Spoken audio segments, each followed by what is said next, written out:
Hello and welcome to another episode of Build Back Better. I'm Dawn Lyle from For the Region. Today I'm really delighted to be talking to Tegryn Jones. Welcome Tegryn. Tegryn is the chair of the Pembrokeshire Public Services Board and also chief executive of Pembrokeshire Coast National Park. So some big exciting responsibilities there. Thanks so much for joining us, Tegryn. Lovely to meet you. Yeah, Boroda, good morning. Yeah, thank you very much for the invitation. So I really want to just start at the beginning with an idiot's guide, I suppose, to the whole idea of a public services board. We know that these were established, I think, by the Future Generations Commissioner in the Act. But can you start from the beginning and tell us what is a public services board? Yeah, you're correct. The Wellbeing of Future Generations Act has an architecture, if you like, that requires certain things to happen. And on each local authority area, there is a public services board. And the Public Services Board seeks to bring members of the public service, but also third and private sector where appropriate, together in order to guide the process for the Act. So there are 4 statutory members who are listed, and they would be the local authority, the Health Board, Natural Resources Wales and the Fire and Rescue Authority. There are also some named organisations that are members, such as the Police and Crime Commissioner, the third sector representative organisations, and then there are invited members, and in Pembrokeshire, the Pembrokeshire Coast National Park Authority is one of those invited members, but also we have the Port of Milford Haven, Planed's another one, and there. So we come together in order to guide the process of delivering the key elements of the Act. And the couple of tasks that have been outlined in the Act that is under the remit of the Public Service Board is one, to complete a wellbeing assessment for the area, and then to use that wellbeing assessment then to inform the development of a wellbeing plan and the setting of wellbeing goals. So we are at the time now of just commencing the second round of that process.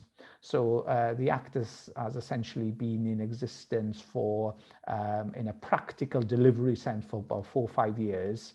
So Pembrokeshire, working with Carmarthenshire and Ceredigion in this case, is currently collaborating and starting a process of identifying the wellbeing assessment. So we will get a better idea of what the issues impacting on the well-being of the population of the area are going to be. So, you know, that will be health, employment, well-being, access to green space, whole sorts of economic and issues there. And that is a process that we will engage with until next May, when we will publish that assessment, and then we will spend the following year then developing a wellbeing plan for the area, which we will collaborate with members of the PSB, but also other organisations as well to develop that work. So it's all about how we measure and build well-being then across our counties and across the region. And you've mentioned a few of the things there, like access to green space and health and employment. It's a very lively conversation, I think, across Wales and also globally when we're talking about what makes a well-being economy, what do we mean when we talk about well-being, and finding new ways to measure that, I suppose, is part of the challenge, and then thinking about actively things that organisations can do to address population well-being. Yeah, it's a challenge because the Act introduces a new way of thinking, and it is very challenging for organisations to work together, particularly larger organisations there, because in addition to having to meet the Act, they have a whole range of statutory responsibilities, and sometimes those responsibilities appear to take an organisation into one direction, while it sort of, they need to take a slightly different approach. There's also one of the benefits of the Act is to try and introduce an element of the long term. because there are ways of working that are identified as part of the Act, and one is prevention, long-term collaboration. But obviously having words written down in a piece of legislation is one thing, delivering in practice. And I think all organizations find it quite difficult, because it's the old saying, if I was traveling there, I wouldn't necessarily start from here. Therefore, we've all got a historic legacy in one sense. And, one of the areas we've looked at a few times in Pembrokeshire has been co-location of services, taking the view that probably we've got a surplus of buildings, and therefore whether there's an opportunity to bring organizations together. And it is very challenging, because quite often there are terms and conditions linked to how people occupy buildings. There are lease requirements, etc. then, and what is possibly suitable for the National Park Authority may not be suitable for the Health Board or the Fire Service there. So, there are lots of hurdles to get over. But in some respects, in the early years, one of the benefits of the Public Service Board is to bring senior leaders together. And actually, quite often, possibly the bigger benefits have been the sort of softer, more intangible elements where issues have opened up and been resolved just from developing that element. So I think it's a work in progress there. I think we've learned a lot in the first cycle, and hopefully we can build on that as we take it to the next cycle and beyond.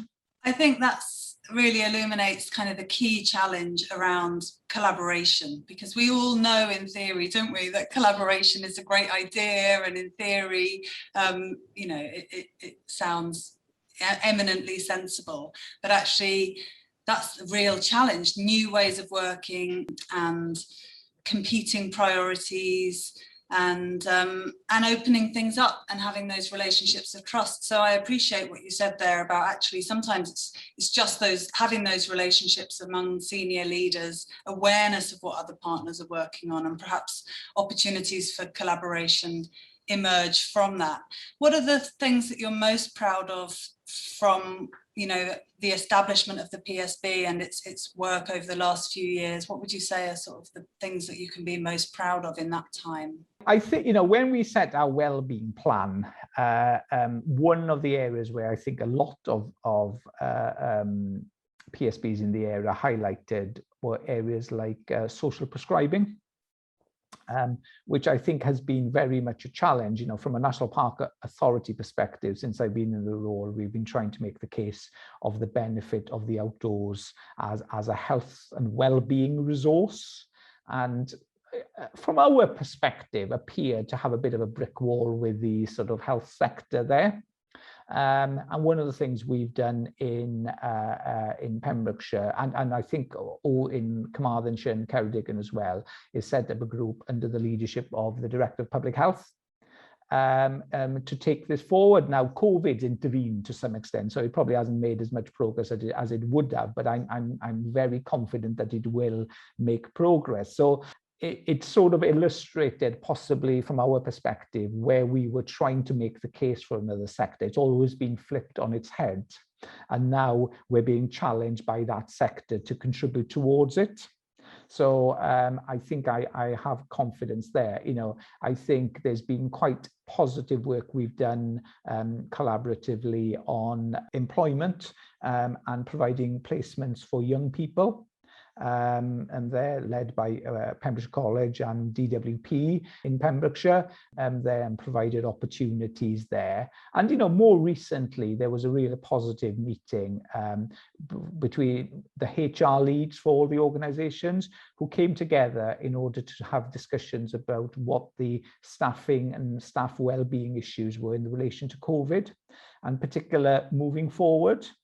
And I think, although I wasn't present myself, the feedback from that meeting was tremendously positive. So you've got, entirely new agendas such as remote meetings, people working from home, which has sort of entirely change the perspective and the issues that sector, the HR sector is facing. So to bring all the HR leads together and for them to share their experiences and work from there, I think they were positive. So in an early stage, I think they are reasonably small wins, but I think, I think it's a matter of building blocks over a period of time. Yes, and as you say, it is about a matter of thinking for the long term. Those sound like good steps forward.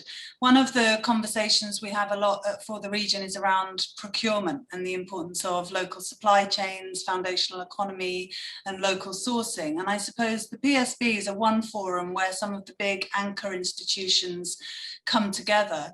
Has Pembrokeshire PSB looked at procurement and any opportunities for collaboration on that? Procurement and supply chains have been an issue of discussion, but possibly the other area where I think there's quite potential, which involves procurement, is the drive now for greater decarbonisation. And we recently commissioned a report just to get a better idea where each organisation was on their decarbonisation journey there. And, a group is set up now in order for each of the organisations to learn from each other. So I think, procurement from a local supply chain, from a cost efficiency, but also from a decarbonisation agenda is going to be very much an issue that lots of organisations have to grapple with. And in one sense, it raises the issue. There are a couple of areas where I sense that other legislation needs to catch up with the Wellbeing of Future Generations Act, and possibly procurement is one of those. There. So I think we need to be in a position where we don't necessarily take the low cost option from a procurement point of view, but put a greater value on other issues there.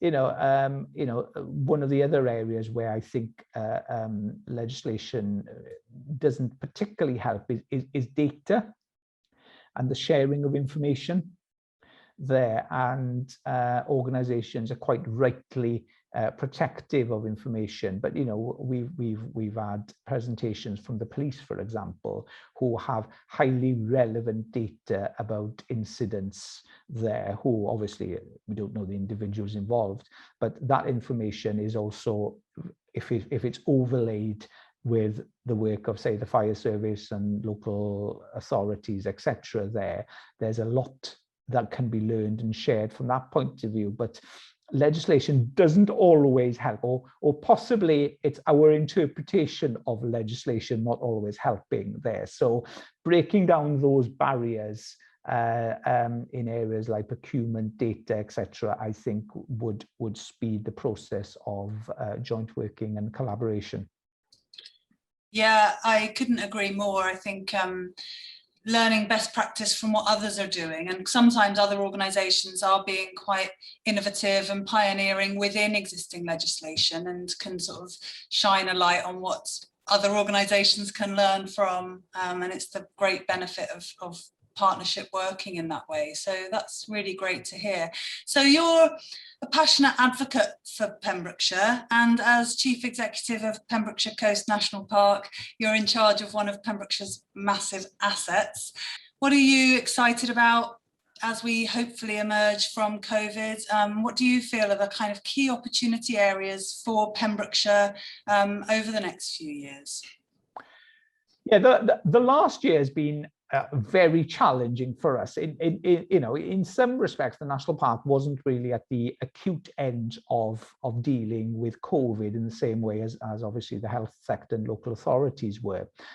However, in March of 2000, when lockdown was threatened, what we found was that one of the places everybody ran to were the national parks.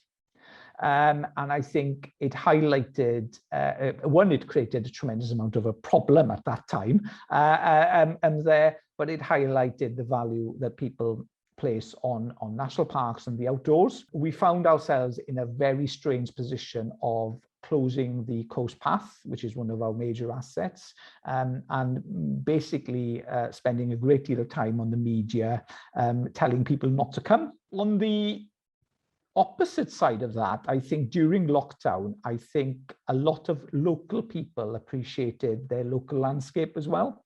I think this might have been the case across the country, but certainly we saw on a local basis an increase in the number of people using footpaths, and possibly that hadn't been used for some time, or certainly not to the degree. So, we coming out of that has been quite interesting there, and people, once areas reopened, people have benefited and enjoyed coming. So last summer was, for the period that we were able to open, was a tremendously busy summer, and everything suggests that this year will be even busier. Certainly over the Easter period and the bank holidays that have just been, half term a couple of weeks ago, we found out that everything was very busy. So, you know, in one sense, it's really positive because we're able to possibly attract a different audience.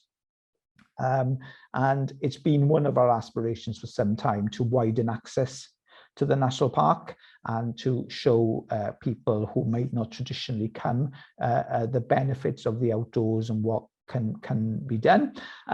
It's not without its share of issues, you know, and you know, we have a persistent problems of littering and you know, for example, the use of plethora of illegal camping there, which is creating difficult. So it puts a bit of a challenge for us to educate people and to support people to enjoy it. But and you know, I think it's brought into focus for an area where tourism is really important, that we need to do more in order to try and get people to explore different areas. Tenby will always be popular there, and part of our work over recent over the past year has been to try and encourage people to visit other places within Pembrokeshire. You know, Pembrokeshire has got 50-60 excellent beaches in addition to the 3 in Tenby, and there. So we're encouraging people to explore different areas, and I think it is really popular. So I think our communications process was actually pretty effective last year, and actually we're gearing that to try and disperse people and encourage people to visit other areas. And you know, I think it provides an opportunity for businesses in areas that perhaps attract fewer people to benefit as well. Yes, that's come up before in other conversations, this problem of honeypot locations which are incredibly busy, and actually there are so many hidden gems that people don't know they're there and don't know how to get there, and how can we spread people out. And I suppose from what you've said, during lockdown, the residents of Pembrokeshire have been lucky enough to have the whole of Pembrokeshire to themselves, and are having to adapt now to the influx of huge numbers of visitors again. So I guess that brings lots of challenges. Transport is a key issue there. You talked about broadening access to the national park, to the outdoors, I guess for local people as well as visitors coming in. Does Pembrokeshire Coast National Park get involved in conversations about transport links, and what do you think is needed to improve accessibility of the national park?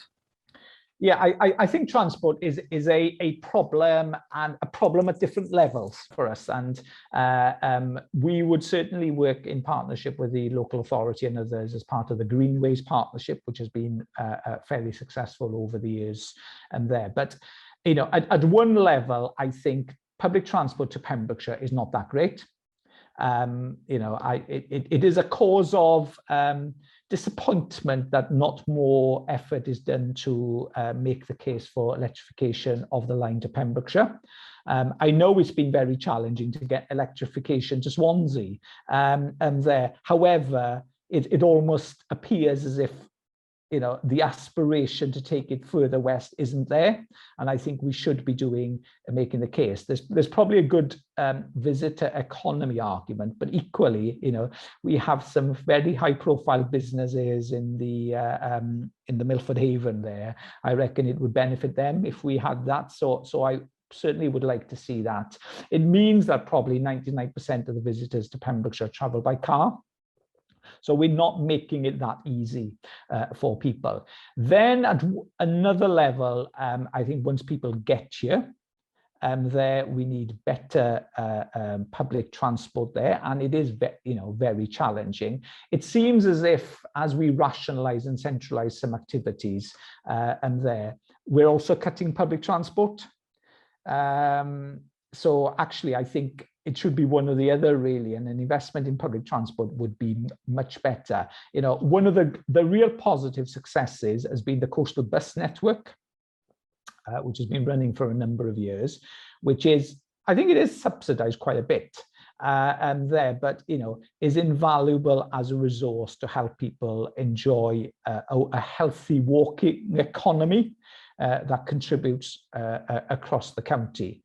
And then at the more micro level, I think we need to be taking a different approach and encouraging people to get out of their cars. You know, we've had a long-standing issue of trying to resolve parking issues at places like St Justinian's and Aberystwyth. And you know, the National Park Authority has been advocating in the case of St Justinian's, and St Justinian's, for anybody who doesn't know, is the launch place for the boating industry to Ramsey Island.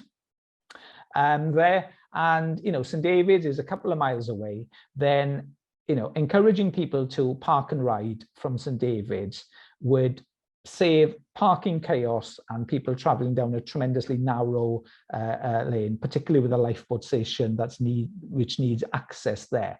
But that has been very challenging because people seem to want to drive as close as possible to the site. Now, in one sense, we need to take it and think of travel as an experience.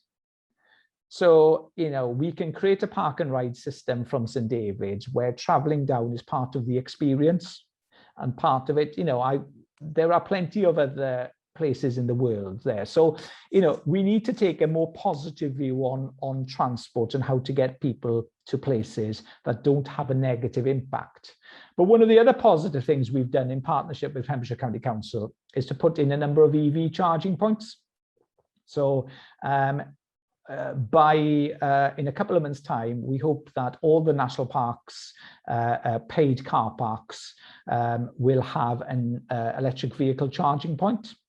So you know, so we're beginning to make that transition, and of course there's some interesting and possible exciting developments in terms of hydrogen happening as well, and therefore of which is more, you know, with the port and the local authority. So, you know, I think we need a fresh approach to transport. And, you know, it's shown it can be done. You know, our colleagues in Snowdonia have sort of made some brave steps around Snowdon in terms of using park and ride there. So, you know, I think there's far more we could do in order to create a more pleasurable experience and deal with some of these transport issues.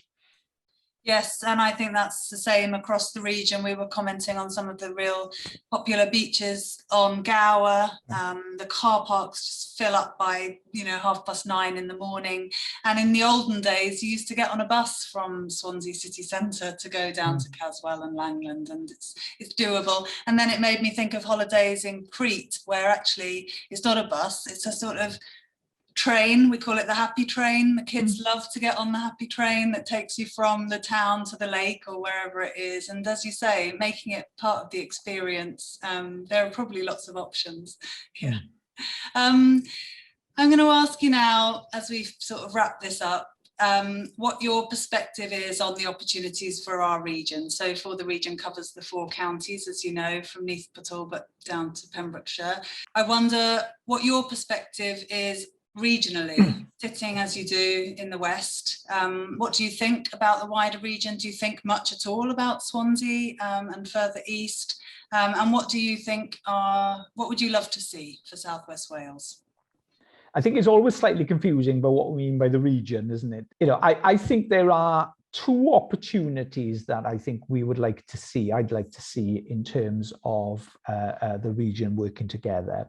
The first is a fresh look at tourism and an understanding that tourism, I think there's a concept being developed now of an understanding of tourism as more of a regenerative tourism.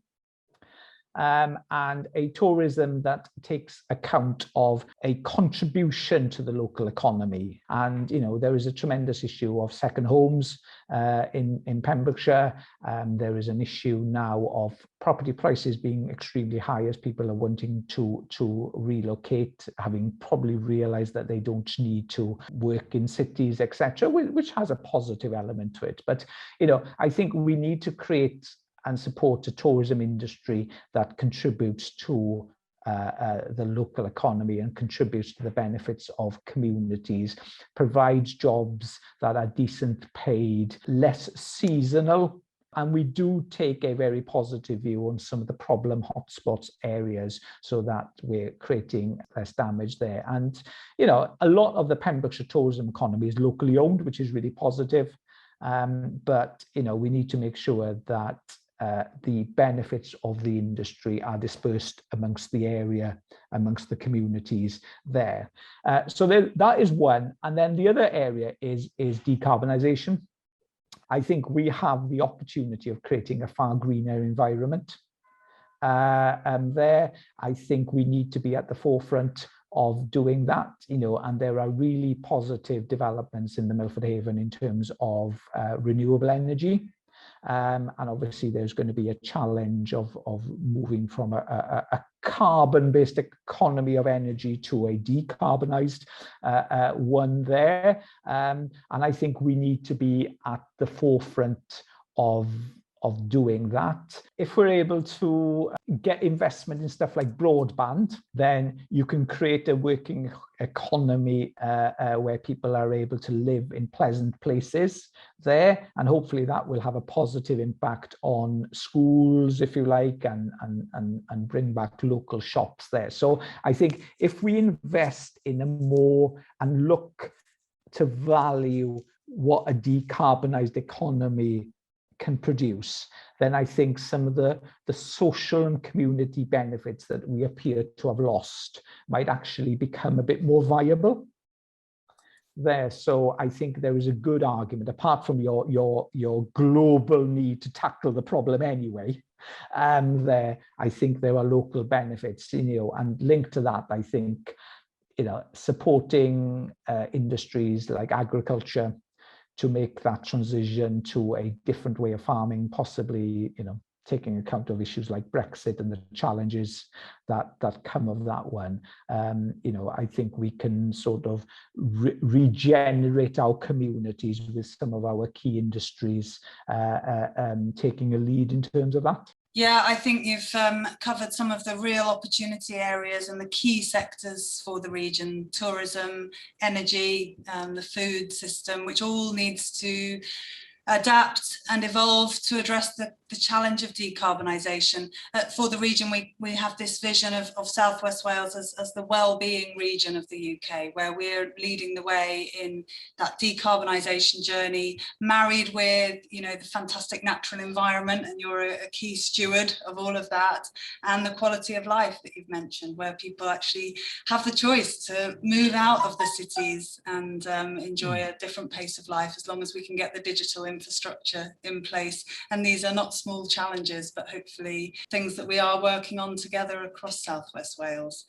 It's been really lovely to talk to you. Thank you so much for sharing your perspective with us this morning, Tegryn. And I share a lot of your enthusiasms. I think we're very much like-minded on those things. And thanks for talking to us about the work of Pembrokeshire Public Services Board. That sounds like it's working really well, and we'll look forward to hearing how that develops with the new Wellbeing Assessment and Wellbeing Plan. But for now, for all of you listening, thank you very much for tuning in.